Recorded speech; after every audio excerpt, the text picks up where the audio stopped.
જય માતાજી મિત્રો, જય શ્રી રામ. સ્વાગત છે તમારું મારા આજના નવા એક બ્લોગમાં. દોસ્તો, આજે હું એક માળમાં ફરવા આવ્યો છું. ચાલો તમને અહીંયાની રિયાલિટી બતાવું. જોઈ શકો છો મિત્રો, આ ગામડાની રિયાલિટી છે દોસ્તો. અત્યારે પહાડોમાં ઝાકળ પડે છે અને લોકો અહીંયા ખેતી કરે છે. કેટલું સુંદર વાતાવરણ છે, જોઈ શકો છો મિત્રો. આપણે બ્લોગિંગ કરવા આવ્યા છે તો સબસ્ક્રાઈબ ચેનલને કરી નાખજો.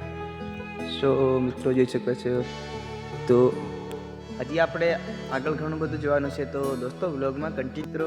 અત્યારે હું તમને અમારા ગામડાની અને અમારા ગામડાના ખેતરોની હાલત બતાવું કે શું શું વાવેતર કર્યું છે અને કેવું ઉગ્યું છે.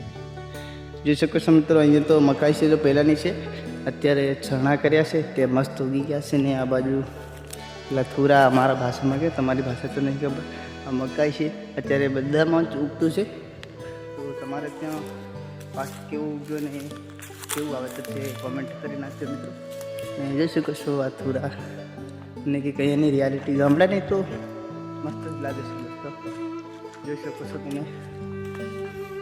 આગળ પણ તમને હું બતાવું. સો મિત્રો, જોઈ શકો છો આ ખેતરમાં જસ્ટ આજ મારા બાબાનું ખેતર છે અને એમાં અત્યારે પાણી પણ ફેરવી નાખીશ.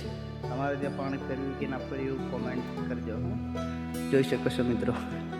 ચાલો, હું અહીંયાની રિયાલિટી સારી છે ને આજે બહુ ગરમી છે, તો બ્લોગમાં કન્ટિન્યુ રહેજો.